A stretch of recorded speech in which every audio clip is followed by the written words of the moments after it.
The diseases of attitude. It's never that pleasant to talk about the negative, but we got to talk about it because life is part negative.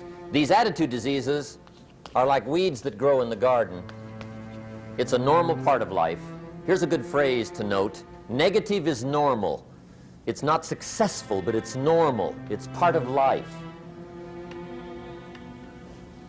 And here's the next key, in my opinion. You must learn to handle the negative.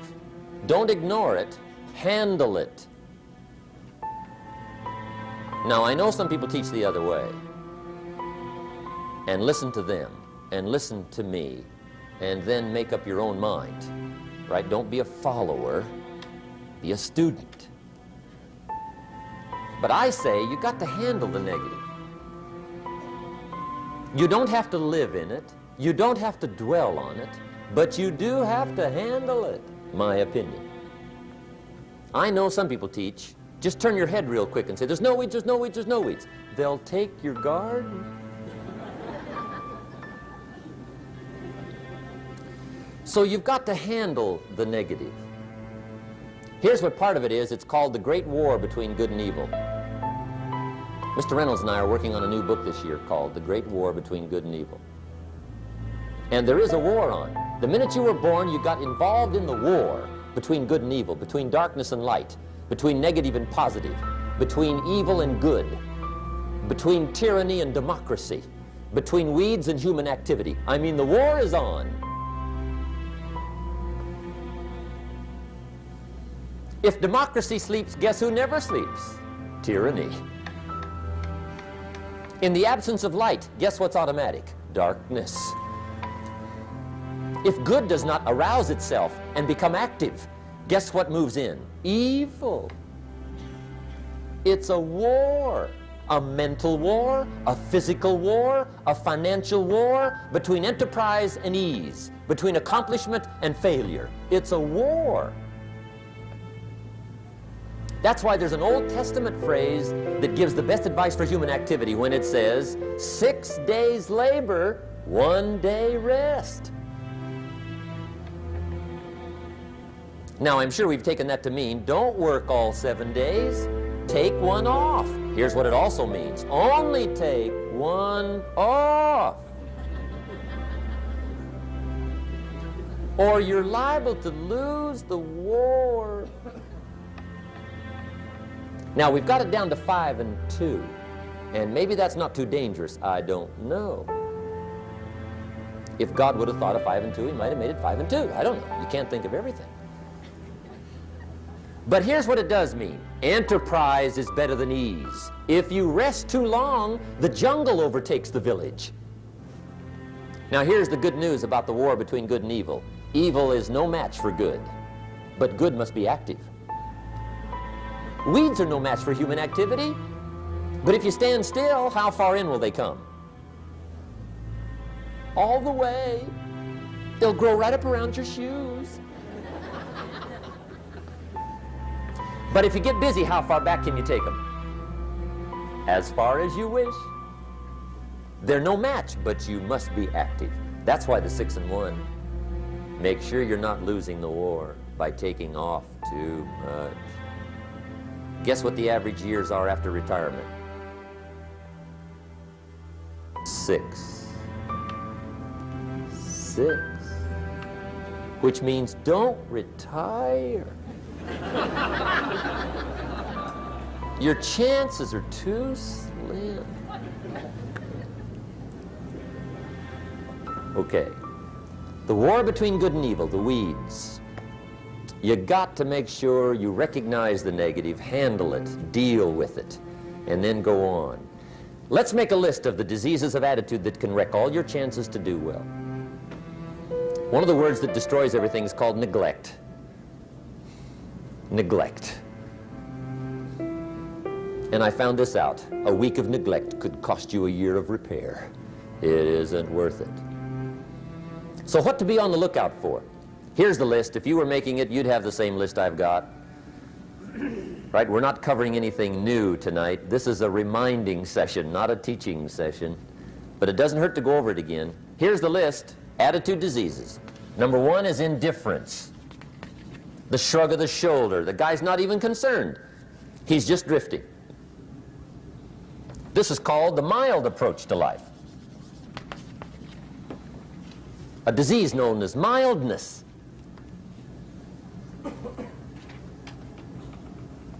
The guy says, well, I can't see getting all that worked up. Well, to be any kind of winner, you got to get worked up. There's one problem with drift. You cannot drift to the top of the mountain. And the good Lord said in the closing chapters of the Bible, here's the best way to live, one way or the other. That's best. Hot or what's next best? Cold is next best to hot.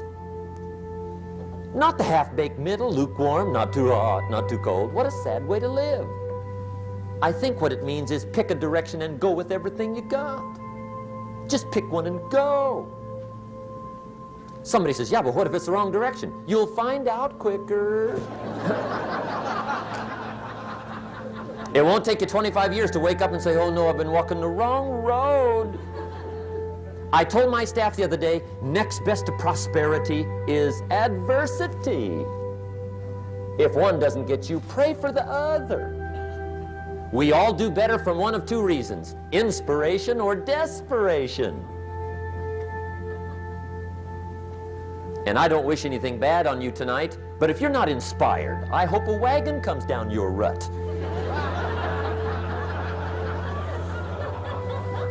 Whatever it takes to get you to try harder, read more, set your goals, and go for it. Somebody asked me one time, what quality would I pick if I wanted to work with somebody? And you know what I picked first? Number one, strong feeling. Please, number one, give me somebody that feels strong. About most anything, I don't even care. Just so they believe it. Even if they disagree with me. Wonderful. Just so they disagree vigorously. I'm not saying it's easy to win those kind of people to your point of view, but I'd rather do that than to try to resurrect people from the dead. Pump them up every month, pump them up, pump them up. I pass. The good Lord needs a leader for the early Christians. Remember the early days of the Christians? Not like today. If you were to stand up in the early days and say, I'm a Christian, cut off your head, toss you and your wife in jail, let you rot. I mean, those were ugly days. Being a Christian back then was not called socially acceptable. They didn't have 125,000 in the Los Angeles Coliseum to hear Billy Graham on a Sunday afternoon. Not back in those days. Back in those days when the Christians got in the Coliseum, it was a different story, right? I mean, the word was, stay out of the Coliseum, especially on Sunday. Last Sunday was Lions 33, Christians nothing. See, those were mean, tough struggle days for the Christians. Now, when the days are mean and tough and struggling, you got to have some kind of leader. Do you know who the good Lord picked for the leader when the days were mean and ugly? Saul from Tarsus. That's who he picked, Saul. I'll tell you what, I would have picked him. You would have picked him. Anybody would have picked Saul. Saul was one of those incredible guys. Once he got into something, look out. Everybody in the community knew what Saul was in. Because whatever he joined, he'd flip all the switches, open up all the dials, turn on all the faucets, and go like mad. He was known as All-Out Saul. I mean, he was something else. Now, at first, it wasn't working out well. Saul hated Christians, which makes a poor leader, right? I mean, that won't work. Saul got this bug somewhere about the Christians. He got to hating Christians. And he hated them so bad, every time somebody would say Christian, he'd fly into a rage. And I guess he decided one day, it was his mission in life to get rid of all the Christians. He was Saul anyhow, could do most anything he wanted to. So he got him these letters of authority to go around to the various communities and hunt down the Christians. They said, do whatever you want to with them, Saul, they're unpopular anyhow. Drag them in the streets, whip them, stone them, torture them, kill them. You mention the name Saul from Tarsus to the early Christians, I'll tell you what they would do. They would run, hide, lock the doors, leave town, dive underground. I've been in the catacombs of Rome where they hid. He was mean. I mean, terribly mean. But remember the story? One day Saul's making it for Damascus. Heard about some new Christians, flies into a rage, takes off for Damascus. And the story said he was angry. There's a little sentence in the story that says, on his way to Damascus, he was breathing out threatenings and slaughter, which meant he felt rather strong about the idea, right? That's strong, that's strong. But on this journey, right, according to the story, as Saul was making his way to Damascus, the good Lord looks down out of heaven and says, there's my man, Saul. He's got to be something else. And according to the story, this great light shines out of heaven, knocks him flat, right off his horse, grinds his face in the dirt, and blinds him for 3 days. The good Lord using recruiting tools we can't use, but when you're Lord, right? To make a long story short, Saul from Tarsus becomes converted to Christianity. He becomes Paul, the great leader, the apostle. And without a doubt, the good Lord got him a dandy. One he didn't have to pump up every month. In one of his later writings, he said, the things I once hated, I now love. The things I once loved, I now hate. See, that's strong. Here's the key to the good life. Learn to put everything you've got into everything you do. Whatever you are doing, pour it on. It will quickly open up into opportunity or quickly disclose to you that you ought to be doing something else. The delusion is, if I had a better job, I'd really pour it on. See, that's delusion. Wherever you are, pour it on. Don't give somebody half a job for a day's pay. Pour it on. See, that'll help change your life. Get rid of this disease. Here's the next attitude disease, indecision. Mental paralysis. The guy can't make up his mind and it becomes a disease. Pretty soon he knows he's got it. The guy says, well, I know I'm on the fence. But he says, what if I get off on the wrong side? Listen, after a while it doesn't matter. Just get off. Any side will do. A life full of adventure is a life full of many decisions. The ones that turn out to be wrong give you better experience to make better decisions. So don't see how many decisions you can get out of, see how many you can get into. That's where the adventure is. So shake off this disease, indecision. The next one is doubt. Doubt's like a plague, and one of the worst is self-doubt. There are many, but that's one of the worst. The guy doubts himself, doubts if it'll last that long for him, doubts if he can do that well, doubts if he can make that much, doubts if he can accomplish all that. A chronic, excellent self-doubter. You can imagine what damage that does to your future. So here's the key. Turn this coin over and become a believer. And there's many things to believe in. One of the majors is yourself. The understanding of self-worth is the beginning of progress. Now, if those three don't get you, this one will. Worry.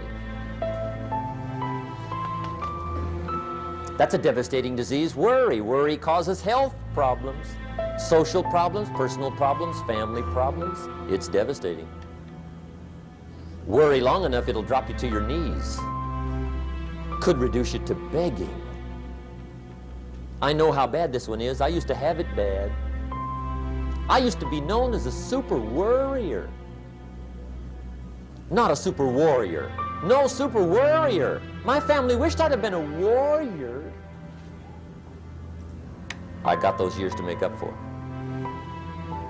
But I'll tell you what. My advice to you is do what I finally did on worry. Give it up. Who needs it? I'm not saying it's easy. I'm saying it's worth it. It took me almost 1 year to kick the worry habit, and it was not an easy year. It was one of the toughest years I ever spent, but I finally got that monkey off my back. And I discovered you could live the most incredible life free of worry. Not free of challenge, not free of difficulty, free of worry. I learned how to do it, and you can.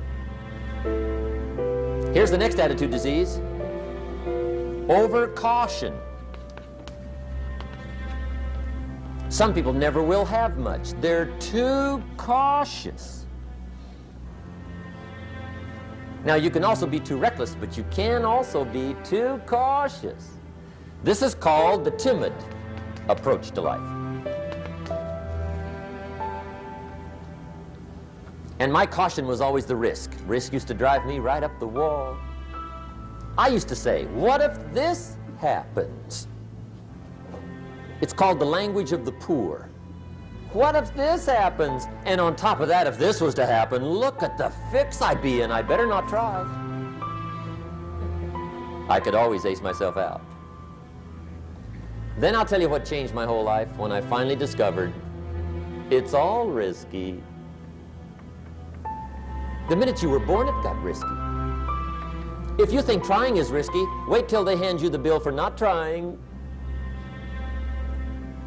If you think investing is risky, wait till you get the tab for not investing. See, it's all risky. Getting married is risky. Having children is risky. Going into business is risky. Investing your money is risky. It's all risky. I'll tell you how risky life is. You're not going to get out alive. That's risky. The Englishman says, well, if that's the way it's going to work out, let's give it a go. Right, that's what it's for. Give it a go. Somebody says, yeah, but I'm looking for safety and security. Fine, then huddle in a corner. We'll cover you with a sheet, bring you 3 meals a day. And we'll protect you, feed you, look after you, care for you. We won't let anything happen to you, and you'll probably live to be 100. The guy said, well, yeah, I'd live to be 100. But what a way to live. Right. What a way to live, safe and secure. Don't ask for security. Ask for adventure. Better to live 30 years full of adventure than 100 years safe in the corner. And see, it's not important how long you live. What's important is how you live.